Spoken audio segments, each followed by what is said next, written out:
On this episode of Newt's World, about 8 states, including California, Connecticut, Hawaii, Illinois, Maryland, Minnesota, New York, and Washington, have introduced or considered legislation targeting the wealth of high net worth residents with a, quote, wealth tax. Now, the state of Washington is facing a budget shortage, and lawmakers are debating a proposal that would create a nearly 10% annual tax on personal earnings over $1 million.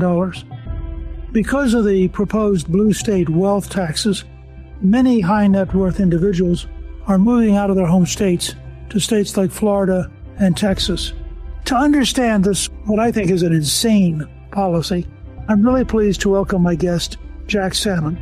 He is a Gibbs Scholar and Research Fellow at the Mercatus Center at George Mason University, where he focuses on economic and fiscal policy with an emphasis on federal budgets, taxation, economic growth, and institutional analysis.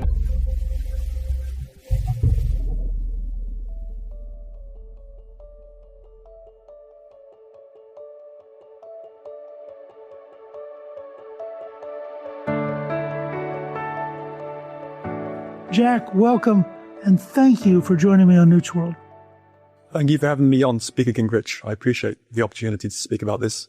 You know, I'm very impressed with the quality of work being done at the Mercatus Center in general and at George Mason University.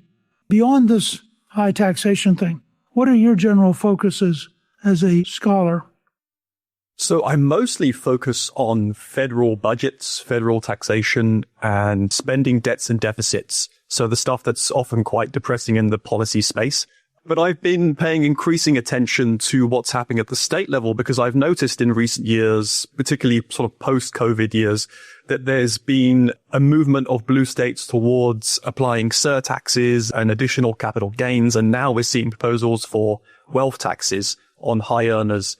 They just seem very determined on chasing their tax bases away. I've been watching this, in particular, reading Steve Moore's newsletter.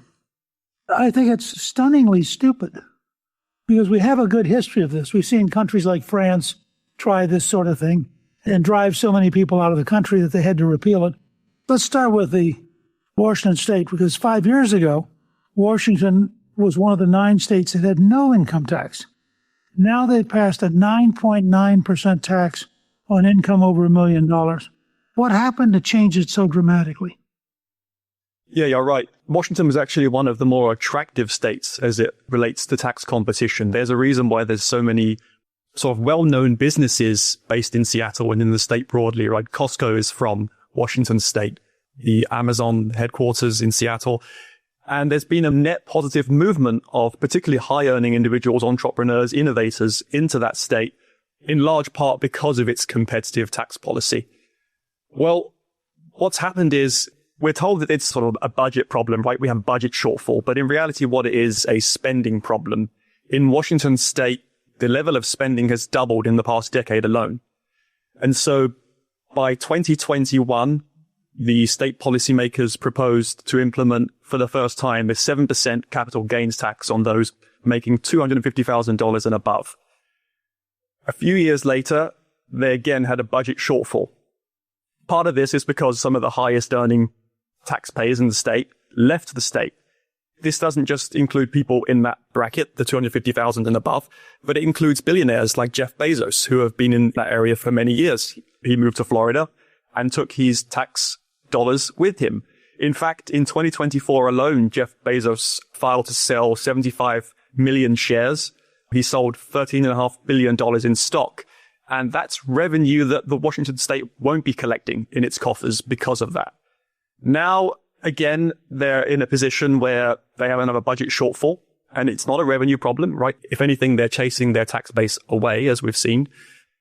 And now they're proposing to apply a 9.9% income tax on those making over $1 million. And this is on top of the new taxes they proposed since 2021. This would mean that the highest taxpayers in Washington state are paying a marginal rate north of 18%. That's just at the state and local level. At the federal level, we're talking about a 58% marginal tax rate. Any entrepreneur or innovator or anybody who plans to invest in their business in that state is looking to leave. And it's a perfectly rational response. Ronald Reagan was so strongly in favor of the 3-year tax cut and supply side economics that really turned the whole country around in the 80s. As a movie actor, the tax rate at one point was 92%. And so he had many friends who'd make one movie a year. And then they'd quit because they'd say, the next movie I make, I'm going to get 8%. Why would I go out and work for 6 months with the government taking all of my money? It really, to him, was such a practical example of how taxes can kill incentives, kill entrepreneurs, kill people from working, that he was passionate about tax cuts.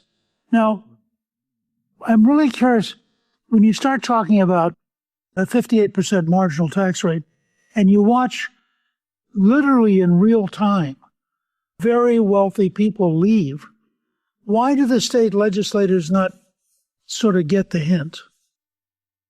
It's a good question. At some point, you start to think that much of the fiscal policy in these states is driven less by genuine concern for filling the fiscal gap, and instead there's some sort of ideological reasons behind it. You touched on it earlier. We have several examples in Europe where they've applied these significantly higher marginal tax rates or wealth taxes, for example. In 1990, there were a dozen European countries with wealth taxes. By 2019, there were only 3 left. Why was that? It's because we learned lessons. The capital left, the millionaires packed up and moved to lower tax jurisdictions, and the cost of administering on an annual basis the value of assets itself. My home country in the UK in the 1970s flirted with the idea of imposing a wealth tax. But even the socialist government in the 1970s came to the conclusion that the cost of administering the tax would probably outweigh any net revenues gained. And so even they didn't impose a wealth tax during that period. I think part of the reason we've seen this wave is there was somewhat of a windfall of revenues from the COVID stimulus money that went to the states. We're talking about hundreds of billions of dollars. Some wise states built rainy day funds or perhaps lowered their tax rates to sort of use those windfalls in that way. But many blue states decided to double down and significantly increase their spending, launch new programs, new educational programs, expand healthcare programs to people in the middle class and even undocumented immigrants in some states. And so that's why they've ended up with these shortfalls that they now have. And it's actually, in some ways, the blue states having these massive shortfalls that's pushing these high-earning individuals out of the state. It's actually a boon for the red states to be able to keep cutting their taxes because they've now got a growing tax base of new residents coming in, particularly high-earning individuals. Washington State had $600 million stolen from the COVID money. Because part of what you get into with these things is that you have bureaucracies that are inefficient, that can't keep up with the crooks. We just saw this in Minnesota where their estimate is somewhere between 9 and 16 billion was stolen. In California during the COVID cycle, maybe the most bizarre example, $20 billion in COVID money was stolen by prisoners in the state prisons using the California state prison computer system. So you have these states that have these huge bureaucracies. The bureaucracies absorb more and more money, and they punish the people who they're relying on for money. And people aren't stupid. I mean, if you're successful enough to be wealthy at the level we're describing, you're successful enough to have advisors who say to you, why are you staying here and paying us when you could go to Texas or Tennessee or Florida?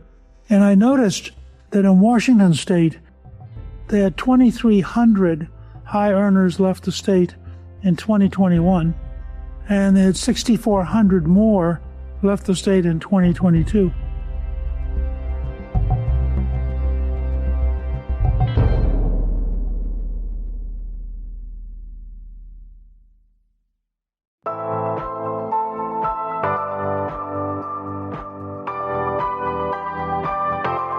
When you lose people on that scale, when Washington State's not that big, I mean, they're really taking the tax base with them, aren't they?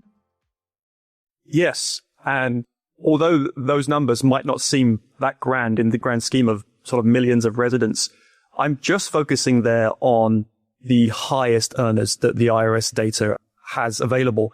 And so just to give an example, I'm not entirely sure on the sort of distributional contributions of tax revenues in Washington state, but in many states, including California, the top 1% of earners contribute between 40 and 50% of all income tax revenues. So this is a really important base. Even a sort of a marginal decrease in the number of those residents has a significant long-term impact on the sort of potential revenues that those states can reap. When you talk about people like Howard Schultz from Starbucks or Jeff Bezos from Amazon, I mean, they're taking huge quantities of wealth with them when they leave. These are folks who are dramatically reducing the amount of revenue that's being taxed in their state. You had mentioned earlier that Bezos had sold $13.5 billion in Amazon stock. How much of that would he have paid to Washington state if he was still there? Because he left. I believe that sale was 2024, so that would have been taxed at 7% above the $250,000 threshold. So we're talking about billions of dollars. So last year in 2025, they added an additional 9.9% capital gains for income above $1 million. So that capital gains tax has actually gotten even more burdensome since he made those sales. So had he made those sales in 2025, his bill would have been even larger by quite a significant margin. So we're talking about billions of dollars in lost revenue because of the exodus of these billionaires from these states. The Seattle Seahawks general manager, John Schneider, was worried about signing free agents because they're going to be taxed so heavily. And I saw some number that the Super Bowl in a lot of these states, if you're in that state for one day and you earn money that one day, they want to tax it. And the amount that they were taxing the players in the Super Bowl was larger than the amount they were getting paid for playing that particular game. Then there was this real sense of that the blue states are going to lose having these kind of sporting events because they make it too expensive on the athletes to be worth going and doing it. Yes. In economics, I think a lot of economists who spend a long time in this field, they forget some of the sort of foundational basics of economics. And one of them is trade-offs, right? When these state policymakers impose these taxes, the things they have in mind, funding their new programs, their new ambitions, and all these sorts of things, what they don't consider is what Frederick Bastiat would call the unseen, right? These are the secondary order effects. These are the unintended consequences of these policies. It's that you don't have these sports teams in your state. You don't have these entrepreneurs or these business leaders or these billionaires who create jobs in your state. It's not just the revenues that are leaving. It's the startups that aren't happening. It's the jobs that are leaving with those businesses. It's the business headquarters that are moving to different cities and states around the country. And so these are the sort of secondary order effects that these policymakers really aren't considering or perhaps overlooking. There's been an initiative to put a California billionaire tax on the rules by having people vote on it, and it would impose a one-time 5% tax on the worldwide net worth of individuals worth more than $1 billion. So I suspect this is why people like Elon Musk and others are leaving California, because the idea that the state's going to take 5% of everything they have worldwide gets to be real money. Yes, and this proposal is perhaps far more insidious even than these surtaxes and capital gains taxes on the rich. First, I'll sidestep the idea that this is a one-time tax, because let's face it, there's no such thing. But a 5% tax on the net worth of residents who were resident in the state as of the 1st of January 2026. That's what the proposal says. It's a ballot initiative for later this year, and it's so bad that even Governor Newsom is campaigning against it. That tells you just how harmful this could be. And the argument being used for proponents of this wealth tax is that it's going to be used to sort of offset the healthcare funding shortfall that they're claiming is caused by cuts to Medicaid funding in the states. First, I have to note very importantly that this is actually a tax scheme that they're talking about. So many states, such as California, created these medical provider taxes, whereby the state would tax medical institutions and then they would reimburse them with the money they tax them with and claim a federal match for Medicaid funding. So this was actually just cheating the federal taxpayer of dollars for money that was sort of essentially made up. These sorts of schemes were limited and heavily restricted by the One Big Beautiful Bill tax reform later last year, which was a very important reform in my opinion. That's what they're claiming is causing these medical funding shortfalls. Not the fact that the state of California has increased its spending by 68% since 2019 alone. Not the fact that the state of California has expanded Medicaid to many middle-income households, and the state of California has expanded Medicaid to many undocumented immigrants within its state, that has led to this massive explosion in healthcare funding. So that's the excuse they're using for why they need this wealth tax. But then you have to consider, as I mentioned earlier, the top percent pays a huge disproportionate amount of income taxes in the state of California. And we've already seen that many people in the highest sort of wealth deciles are leaving. Many left before the residency requirement came into place, so they've already anticipated this wealth tax being enacted. In fact, the proponents argue this tax would raise about $100 billion. And there was a very detailed analysis published by the Hoover Institution at Stanford University by Joshua Rao and other economists there, where they actually did a legitimate deep dive into what that number would realistically look like. Once they considered the fact that the initial review had ignored the fact that 3 of those billionaires had left the state before the petition even existed, that was about $6 billion from their revenues gone. Then they looked at 6 who left before the deadline came into place. Now their $100 billion falls to $67 billion. Then they accounted for the departures that weren't made public by using economic analysis based on the literature in terms of the costs and the trade-offs. It turns out that the average billionaire in California pays between $3 and $6 billion in income taxes every year. So that's a loss. Once they calculated the net present value, in other words, they looked at the lifetime income tax contributions of those who would leave, they found that this wealth tax won't raise $100 billion. It will actually lose the state $25 billion, just under $25 billion. So this tax proposal that is being proposed to close a supposed healthcare funding gap would actually lose the state $25 billion in net present value. But why is it so hard to get that across? It's deeply problematic, but it's much more of a sort of narrative messaging that we're seeing, that all of our fiscal shortfalls can be solved by simply taxing billionaires and millionaires. We're also seeing this more and more at the federal level. You know, every few years we have Bernie Sanders and his company coming out with proposals for wealth taxes, mark-to-market type taxes.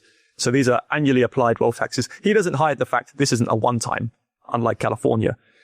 The economic literature and the math itself just doesn't support the simple fact that we can't fix our fiscal shortfalls by taxing a very small tax base that provides much of the growth, of the innovation, of the jobs. This tax base is also the most mobile. They're also the most savvy. They're also the best accountants. So they know how to get around these sorts of things. But ultimately, you're going to end up with hugely costly administrative costs, little to no additional revenue, if not negative. And the worst possible outcome is capital flight. We see that happening between states. It's one of the amazing things of the American system is that you can just pick up and leave. And so you have a constant migration away from high cost to lower cost.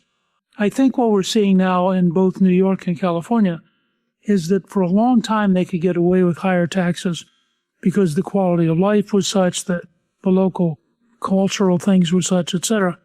But then they somehow reach tilt, and now people are just sort of giving up and just moving.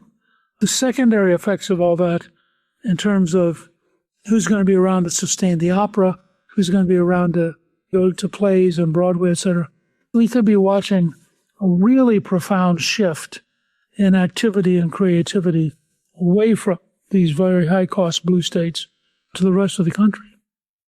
I think so. It seems as though red states are increasingly moving towards lower tax rates, while blue states are moving towards taxing the rich, and they're really departing further and further over time.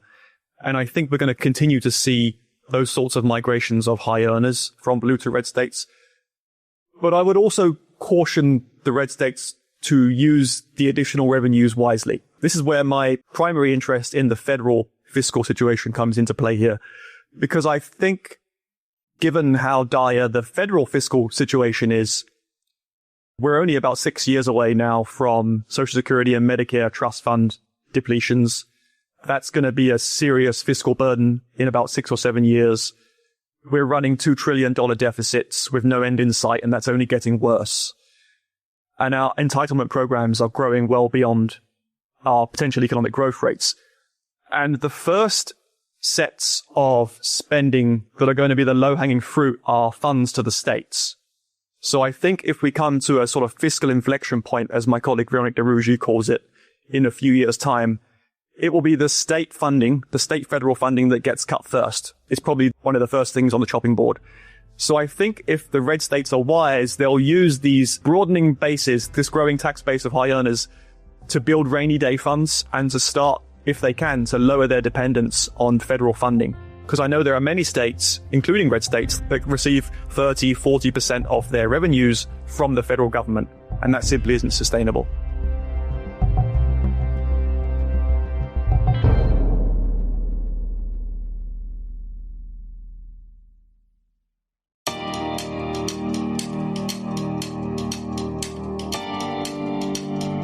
You made an interesting point, which is that when the politicians in Washington really hit the crunch at some point, one of their first reactions is going to be to quit subsidizing the states, which will also, correct me if I'm wrong, but I think it'll also then disproportionately hurt the very blue states that have already driven out their tax base by raising taxes too much and are the most dependent on federal money. I believe so, yes. By this point, the tax bases would have been narrowed even further, assuming that they don't change course soon. But I just hope that the red states that are cutting their taxes, they also use some of those extra revenues to sort of prepare for the worst possible outcome when that federal funding tap gets turned off eventually, because I think that is a real risk, particularly as we move towards these significant shortfalls in terms of trust funds, but also just the trajectory we're on. I mean, I think yesterday we hit $39 trillion. The public debt is $31.4 trillion. It's increased by $2.5 trillion just in the last 9 months. Not even the last year. The last 9 months. Debt held by the public has increased by $2.5 trillion. That's about $16,500 per federal taxpayer. Just in the last 9 months. We're spending 22 cents on every tax dollar just on servicing the debt at this point. And that's only getting worse based on projections. And in my opinion, those projections by the budgetary institutions, including the CBO, have more rosy assumptions built in. I think it's worse than what they're showing. So I think we need to be prepared for that. And the states also need to be prepared for when this happens, because as you pointed out, they'll be the first sets of spending categories that get placed on the chopping block, because the more politically popular programs, the entitlement programs, but also the debt servicing obligations are going to be the last things that get cut. When I was Speaker, we passed the only 4 consecutive balanced budgets in the last 100 years. I do not understand, both in the Congress and in the executive branch, this mindset that you can keep running up the credit card and it'll never come due. Historically, that's not how life occurs. Yes, and it's a million miles away from where we are now, where we were in the 90s. I mean, when you were Speaker, I believe we had real budgets completed in the real manner as intended, and we haven't had those for many decades. I mean, the 90s is a good example, but also the 1983 Social Security reform.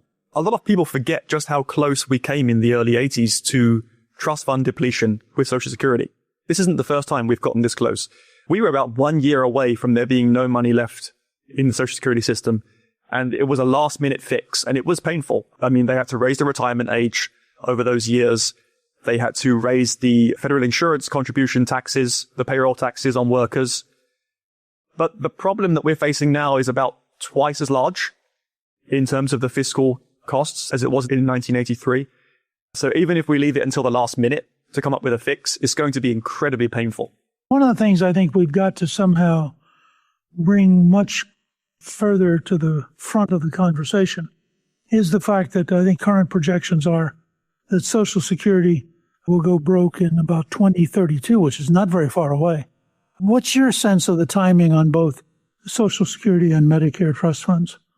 So both the Social Security and the Medicare Trust Fund trustees reports find that, yeah, it's about 2032. It might be 33. So we're 6 or 7 years away from that point where the trust fund effectively reaches zero. At that point, these programs can only afford to pay out as much as they receive in revenues. So there'll be quite a significant shortfall. For Social Security, I believe it's about 23 or 24%. So by default, the government is supposed to cut benefits by about 23% starting in 2023.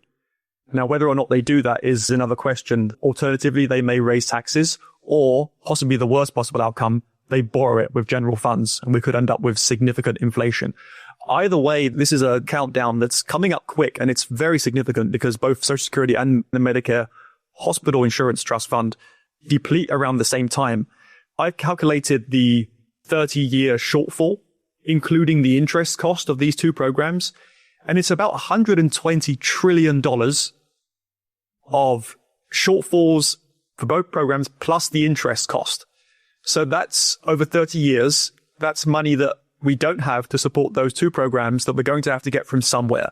That's going to be either a heavy tax burden or it's going to be inflated, which is going to just create inflation like it would make 2021 look fairly tame in comparison. So we really have a big pending problem there. And that becomes almost a vicious circle because faced with a pain level on that scale, the politicians flinch, and then the pain level gets worse, and then they flinch again. The other big factor here, I spend a lot of my time on health reform because when you have a health system that's at 17 or 18% of the gross domestic product, you can't get to anything like a balanced budget until you have a dramatic improvement in the effectiveness of the health system. That becomes another one of those topics that people don't want to deal with. Yes. Along with Social Security, that's the primary driver of our long-term unsustainable fiscal trajectory. It's ultimately the healthcare costs. It doesn't seem to be getting much better. I mean, that's fundamentally a structural problem in that 90% of dollars spent on healthcare aren't between the provider and the consumer, but by a third party, whether that's the government or an insurance company. There's a deeply structural problem that makes the system opaque and gets rid of any sort of transparency. There's a much sort of deeper problem that we have with our healthcare system that really requires fundamental reform. I've been a very strong advocate for transparency so that you can know both in quality and cost before you make a health decision. I learned the hard way. It comes down to show me the money. All these groups, whether they're hospitals, pharmaceuticals, insurance companies, doctors, you name it, all these groups look up and say, but I want mine. It really makes it very hard to reform the system. And yet I think if you did get to transparency and to real choice by the consumers of healthcare, they would in fact save an enormous amount of money in a way that you will never get to by having the bureaucrats try to do it. People will not accept cuts, but they will accept savings. And the difference is, savings is when you don't pay for something you don't need. And a cut's when you're afraid they just took away money you do need. And it's politically very hard to cut health care. But I think it's very easy to find savings, except that every interest group will then fight you. Do you get any sense that the left may be on the edge of learning that driving successful people away is not a smart strategy? I have to be glass half full working in fiscal policy because it's mostly doom and gloom, as you can imagine. So I try to see the silver lining when someone like Gavin Newsom comes out and says, I'm strictly opposed to this proposal because this will chase away the wealthiest individuals in our state. That acknowledgement alone gives me some hope. Now, I don't know if that's just a moderating position because he may be planning to run for a certain position in a couple of years. But it does signal that there are some sensible people still in positions of power who deep down behind all of the sort of ideological rhetoric, they do still understand the basic economics, the unintended consequences of imposing these sorts of proposals for wealth taxes and whatnot. You really have to try and find little pieces of hope where you can. Plus, when you were Speaker of the House in the 1990s, there was some bipartisan work done on this front, and the fiscal position did improve, which if you're around in the 70s and 80s, it was pretty bleak, and you may not have thought that was possible, but it was done, and we had a balanced budget briefly. So, I think we can get there again. It's going to be more painful than it was in the past, but I have to be optimistic in this role. Well, listen, I think the work you're doing is really important. I think you're right. This is an issue which is suddenly going to loom over all of us. Having smart people study it is going to be a big factor in our ability to get through this. So I want to thank you for joining me. Our listeners can follow the work you're doing at the Mercatus Center by visiting the website at mercatus.org. And I really appreciate, Jack, you're taking the time to share these ideas with us today. Thank you for having me on, Speed Gingrich. I really appreciate you having me on, and I really enjoyed this conversation. Thank you to my guest, Jack Salmon. Newt's World is produced by Gingrich 360 and iHeartMedia. Our executive producer is Garnsey Sloan. Our researcher is Rachel Peterson. The artwork for the show was created by Steve Penley. Special thanks to the team at Gingrich 360. If you've been enjoying Newt's World, I hope you'll go to Apple Podcasts and both rate us with 5 stars and give us a review so others can learn what it's all about. Join me on Substack at gingrich360.net. I'm Newt Gingrich. This is Newt's World.